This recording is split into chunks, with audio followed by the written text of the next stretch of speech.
At dahil pagod na naman tayo sa trabaho mga katiyoy friend, syempre ito na naman yung ating lulutuin, yung pang ready cooking na naman mga kaibigan. Ay isang noodles lang naman yung ating lulutuin. Isang spicy noodles na papasarapin natin yan mga kaibigan. O yan, habang niluluto ko na yung ating noodles, ayun, at ilalagay na po natin yung ating ingredients niya. O yan, medyo maanghang-anghang yung ating nilutong noodles.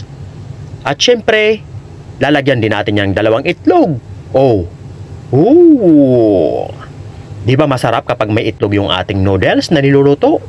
O yan, halo-haloin lang natin yan ng ating stick. Oh. Tingnan nyo. O, di ba? Oh. Oops, oops. So, yun. Madali ang luto lang yan dahil pagod tayo sa trabaho.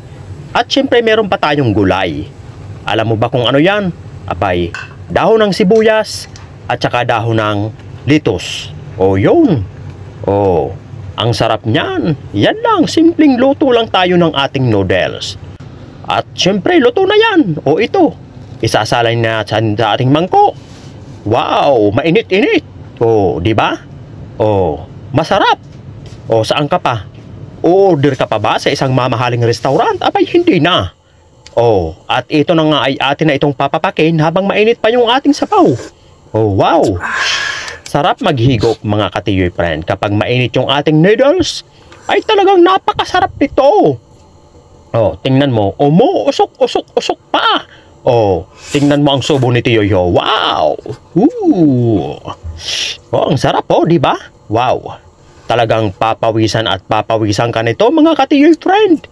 Oh, ang simpleng noodles ay naging espesyal. Oh, yummy yummy. Di ba? Oh. Kaya, gawin nyo ito mga katiyoy friend sa isang simpleng noodles lang. Ay wow na naman. Talagang mabubusog na naman tayo nito ng simple at busog na busog tayo nito mga katiyoy friend. Oh, di ba? Oh, talagang mainit at mainit sa dila yan. Oh, pero masarap kainin yan kapag talagang mainit yung ating noodles. Wow! Tingnan yung hitsura ko. Oh, tingnan nyo ang hitsura ni Tiyoy ay talagang mapapapikit siya sa init ng kinakain niya. Ay, nako!